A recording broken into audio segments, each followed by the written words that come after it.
惊恐始祖，我罗峰向你挑战。等等，那是我这1亿8千万人，你总算是真正脱胎换骨了。你个当老师的都没这么大手笔，说什么他也要去 S 星，抽2个纪元了，还一次没进去过。就是不敢进去吧。Melanjutkan dari episode sebelumnya, Luo Feng memasuki masa kultivasi tertutup yang luar biasa, panjang 1,7 miliar tahun di dunia dewa binatang. Ia menjalani ujian dari leluhur tertinggi aliansi monster bintang. Syaratnya sederhana, tapi hampir mustahil. Kalahkan sang leluhur. Barulah ia berhak mendapatkan set harta karun garis dewa binatang. Selama 1,8 miliar tahun itu, Luo Feng tidak melakukan apapun selain satu hal, mempelajari 8 diagram rahasia dewa binatang elemen emas. Hari demi hari, tahun demi tahun, ia terus meneliti, memahami, dan menyatu dengan pola hukum tersebut. Sampai akhirnya, ia mencapai tingkat pemahaman yang luar biasa. Lalu, sesuatu yang tak terduga terjadi. Luo Feng tiba-tiba memasuki kondisi aneh.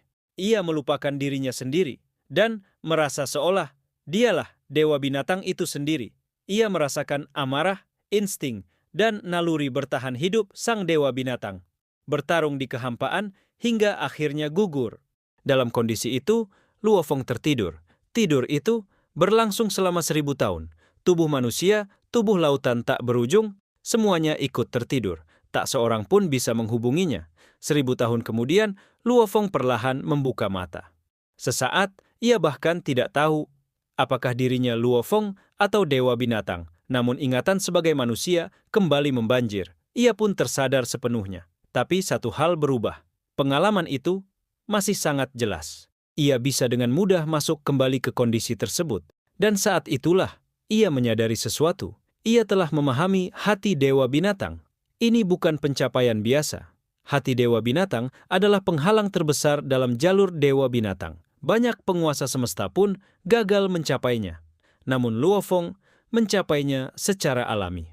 Berkat akumulasi waktu dan garis keturunan monster tanduk emas. Setelah itu, Luo Feng kembali berkultivasi. Kali ini, ia mulai mencoba menciptakan teknik rahasia miliknya sendiri. Dengan menjadikan diagram semesta mini sebagai dasar, ia mulai merangkai hukum tanpa berpikir sadar. Seolah semua terjadi secara naluriah. Tiba-tiba, sebuah cahaya emas menyambar. Langit dan bumi terbelah. Ruang yang membeku terkoyak paksa. Di daratan, terbentuk jurang sepanjang jutaan kilometer. Luo Feng terkejut. Ia tahu serangan itu jauh melampaui teknik yang pernah ia ciptakan sebelumnya. Untuk memastikan, ia menuju pegunungan. Di sana terdapat ukiran teknik pamungkas milik penguasa semesta. Luo Feng mengukir tekniknya sendiri di dinding batu, dan hasilnya, tekniknya setara dengan tingkat penguasa semesta. Artinya, dengan 1,9 miliar tahun kultivasi dan pemahaman hati dewa binatang, Luo Feng berhasil menciptakan teknik pamungkas tingkat penguasa semesta. Di puncak gunung, sang leluhur menyaksikan semuanya. Ia terkejut, lalu segera memanggil Zuo Shanke. Saat melihat hasil muridnya, Zuo Shanke sangat gembira. Bahkan sang leluhur pun tak bisa menahan kagum. Tanpa bimbingan, hanya dalam 1,8 miliar tahun.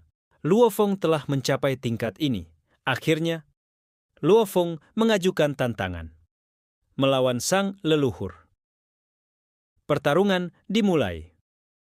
Tanpa senjata. Awalnya, Luo Feng sempat terkejut, namun ia segera memahami.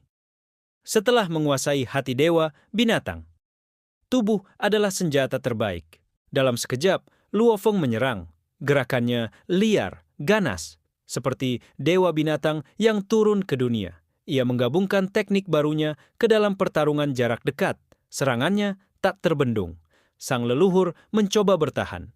Ia mengeluarkan teknik pertahanan terkuatnya. Namun, terlambat. Serangan Luo Feng menembus pertahanan itu dan langsung menembus dadanya. Hening. Sang leluhur akhirnya mengakui kekalahan, dan di kejauhan Zuo Shanke hanya tersenyum. Muridnya telah benar-benar mengalami transformasi besar. Latihan di dunia dewa binatang. benar-benar membuat Luo Feng mengalami lonjakan kekuatan besar. Di puncak gunung, sang leluhur memandang Zuo Shanke yang tersenyum puas. Luo Feng segera maju dan memberi hormat. Zuo Shanke hanya mengangguk, lalu langsung menyinggung taruhan mereka sebelumnya. Mendengar itu, jantung Luo Feng berdegup kencang. Ia tahu betul hadiah taruhan itu.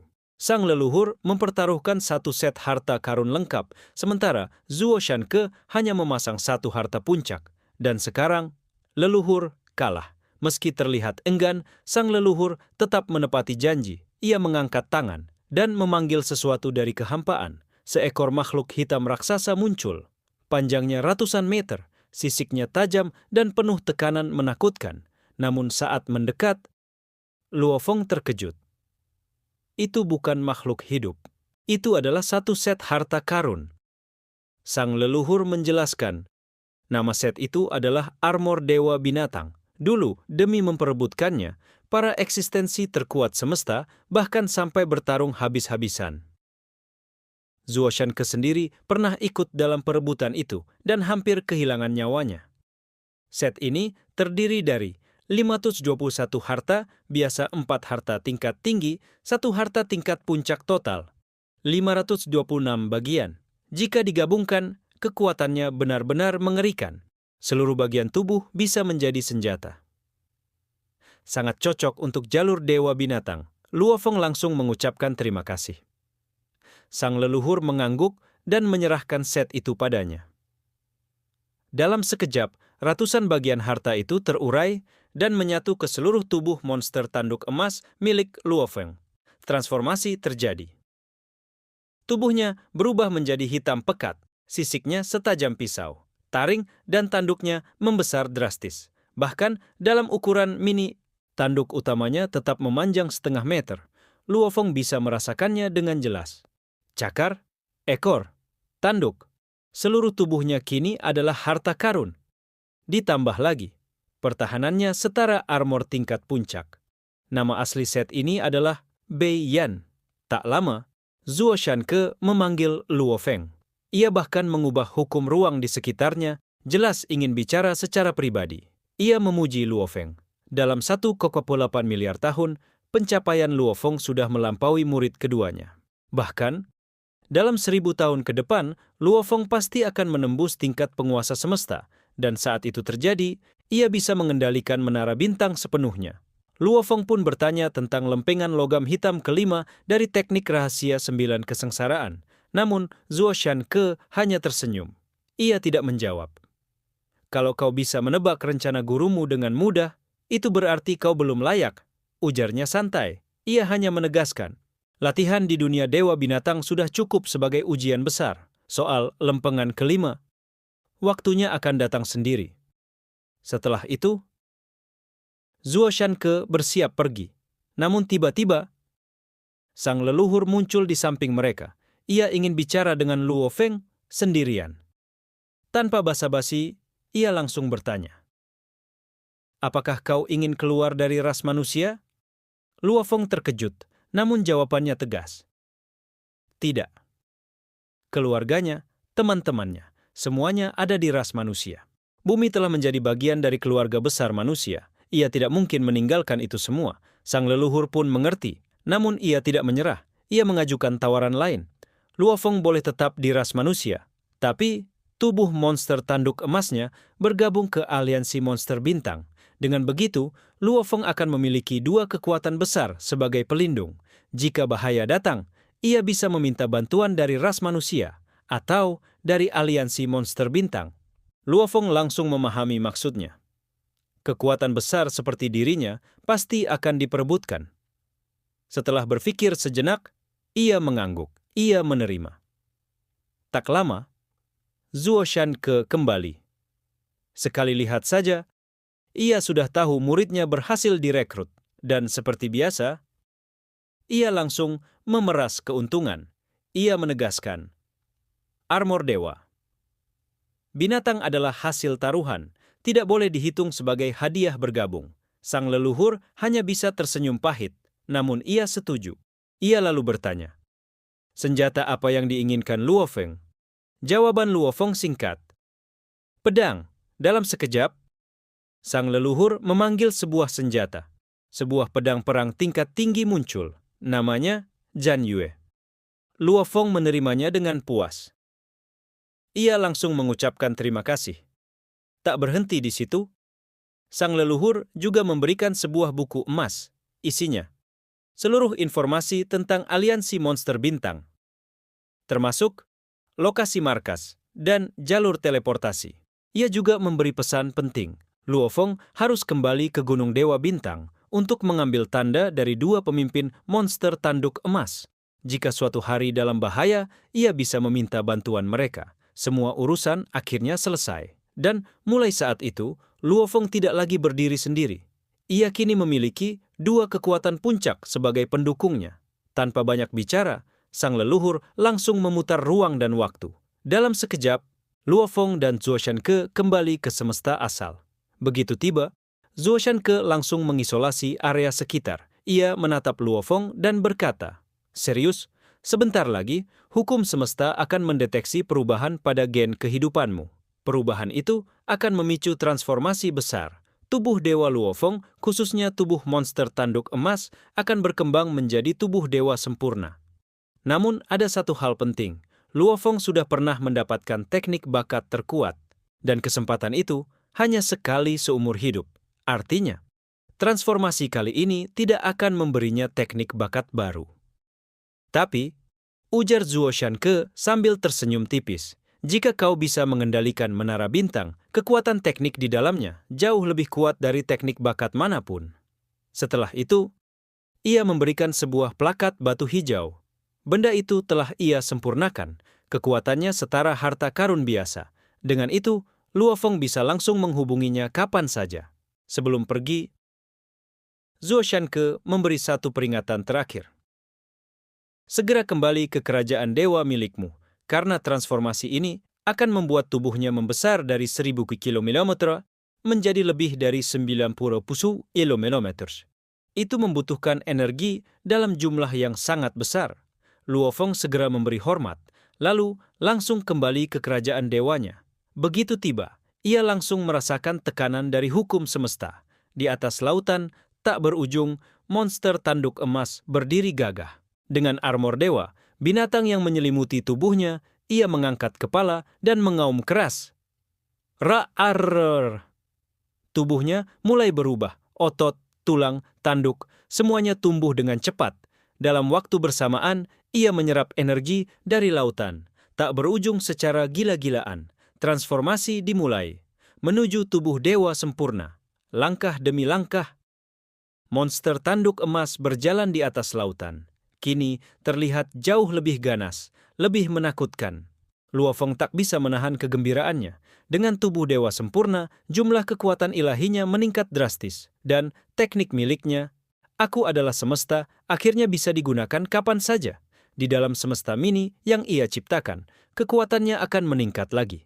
Setelah melampiaskan kegembiraan, Luo Feng menetapkan target baru, Tianyang Venerable dari ras mekanik. Sekarang, dengan harta karun lengkap dan teknik tingkat penguasa semesta, mengalahkan lawan itu hampir pasti. Sekaligus, ia bisa merebut kembali sepasang sayap harta karun. Satu-satunya masalah menemukan lokasinya. Setelah persiapan matang, Luo Feng membawa para klonnya dan berangkat menuju bintang asal.